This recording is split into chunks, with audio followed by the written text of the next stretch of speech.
But anyway, li yàlla binda loolu mooy am. Ok,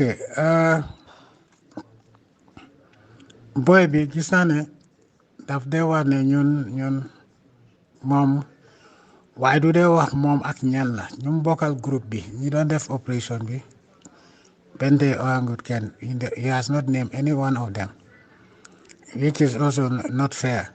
Okay, so su waxee ne living dafa wax ñoom moom si groupe am tam ñi fa bokk yëpp waaw waaye di wax ne ñun waaye we only know him alone. What about the others? He has to tell us everything. He has to come forward. Boy bi danga ko war a wax dëgga. He either comes forward or let him forget it. Okay? Yes. Because you cannot tell me to give him assurances and now he's mu ngi wàññi ne am na yenn ñoo xam ne du nangu ta wax seen tur yi. Ok ba pare moom si groupe am bi sax waxut moom moo kanakam mu ngi wax suma boy si ana amuñ tur so lu moo wax bu dee loolu moo nekk si moom ba pare mu ne ma jox ko assurance ba pare nangu ta wax moom tiimam bi sax kanakan moo si nekk mu ngi oo ñeneen ñi ñoo xam ne ñoo ko jox instructions waaye ñoom ñi ko def moom moo kanakan la daf la war a tudde otherwise let him forget it. Wow. Because it seems that the boy is hiding a lot of things. Wow, he is hiding a lot of things. Koli bu ma anoon man xam naa ko boy bu xees la woon waaye Pël la waaye anyway make it very clear to him ne sooner or later the whole truth will come out bési yàlla dina jot so moom suy hide ñoom moom ak ñoo ko def I think he is putting himself at a risk and he will take responsibility for all what has happened. Wow. So let it be very clear. He will not play with me.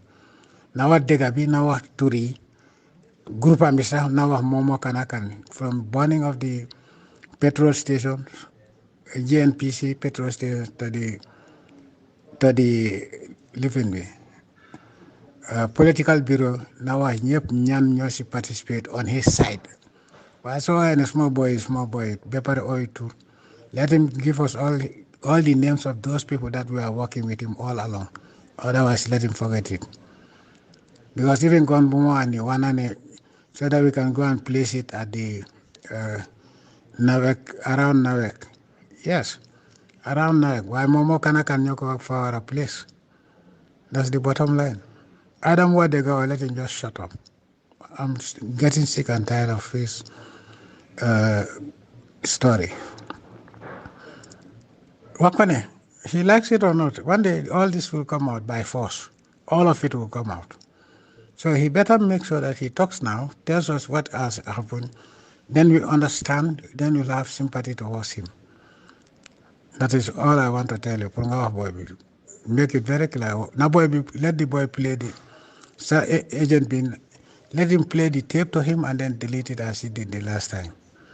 Yes. We. Who are we? You know your voice.